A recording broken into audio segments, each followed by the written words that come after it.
The Three Little Wolves and the Big Bad Pig. Once upon a time, there were three cuddly wolves with soft fur and fluffy tails who lived with their mother. The first was black, the second was grey, the third white. And one day, the mother called out the three little wolves round her and said, "My children, it's time for you to go out in the world. Go and build a house for yourselves. But beware of the big bad pig." "Don't worry, mother, we'll watch out for him," said the three little wolves, and they set off. Soon they met a kangaroo, who was pushing a wheelbarrow full of red and yellow bricks. "Please, will you give us some of your bricks?" asked the three little wolves. "Certainly," said the kangaroo, and she gave them lots of red and yellow bricks.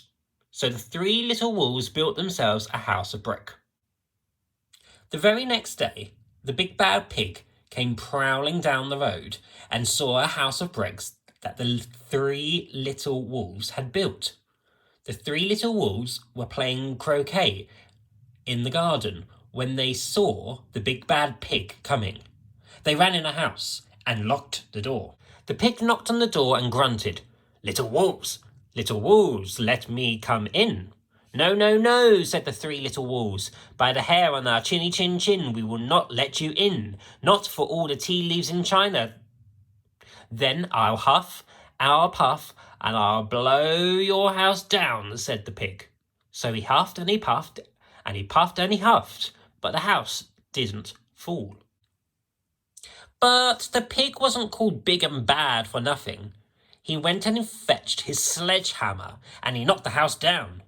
Then the three little wolves only just managed to escape before the bricks crumbled, and they were very frightened indeed. "We shall have to build a stronger house," they said.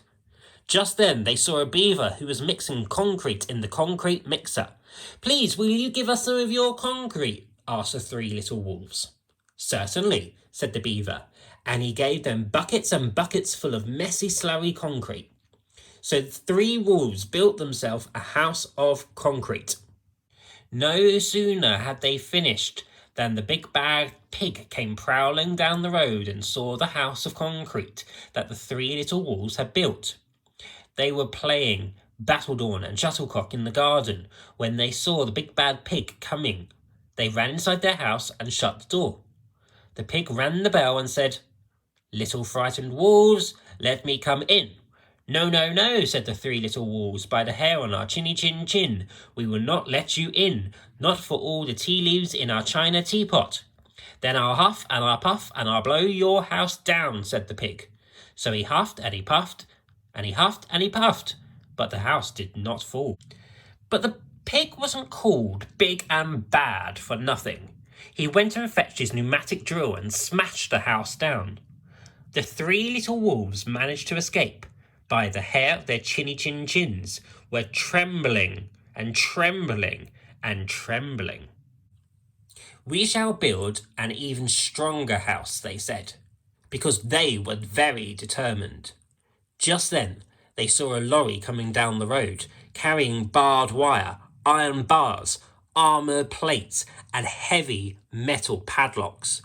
"Please, will you give us some of your barbed wire, a few iron bars and armour plates, and some heavy metal padlocks?" they said to the rhinoceros who was driving the lorry.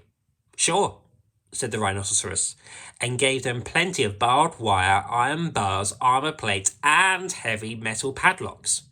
He also gave them some plexiglass, some reinforced steel chains, because he was a generous and kind-hearted rhinoceros. So the three little wolves built themselves an extremely strong house. It was the strongest, securest house one could possibly imagine. They felt very relaxed and absolutely safe. The next day, the big bad pig came prowling along the road as usual. The little wolves were playing hopscotch in the garden. When they saw the big bad pig coming, they ran inside their house, bolted the door, and locked all 67 padlocks. The pig pressed the video entrance phone and said, "Frightened little wolves with the trembling chins, let me come in."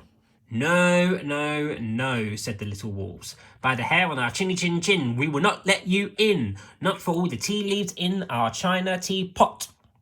Then I'll huff and I'll puff and I'll blow your house down, said the pig. So he huffed and he puffed and he puffed and he huffed, but the house didn't fall down. But the pig wasn't called big and bad for nothing. He brought some dynamite and laid it against the house, lit the fuse, and the house blew up. The little wolves just managed to escape with their fluffy tails scorched. Something must be wrong with our building material, they said. We have to try something different. But what? At that moment, they saw a flamingo bird coming along, pushing a wheelbarrow full of flowers.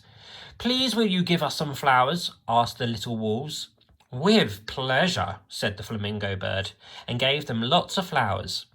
So the three little wolves built themselves a house of flowers. One wall was of marigolds, one wall of daffodils, one wall of pink roses, and one wall of cherry blossom. The ceiling was made of sunflowers and the floor carpet of daisies. They had water lilies in their bathtubs and buttercups in their fridge. It was a rather fragile house, and it swayed in the wind, but it was very beautiful. The next day, the big bad pig came prowling down the road and saw the house of flowers that the little wolves had built. He rang the blue bell and said, Little frightened wolves, with the trembling chins and the scorched tails, let me come in. No, no, no, said the three little wolves. By the hair on our chinny chin chins, we will not let you in, not for all the tea leaves in our china teapot. Then I'll huff and I'll puff and I'll blow your house down, said the pig. But as he took a deep breath, ready to huff and puff, he smelled the soft scent of the flowers. It was fantastic, and because the scent took his breath away, the pig took another breath in and then another, and instead of huffing and puffing, he began to sniff. He sniffed deeper and deeper until he was quite filled with the fragrant scent. His heart became tender, and he realized how horrible he had been in the past. In other words, he became the big, good pig.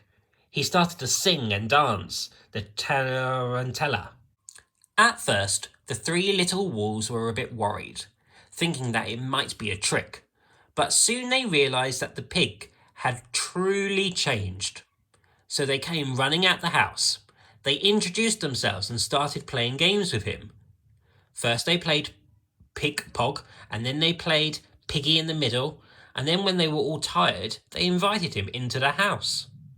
They offered him china tea and strawberries and wolfberries and asked him to stay with them as long as he wanted. The pig accepted, and they all lived happily together ever after.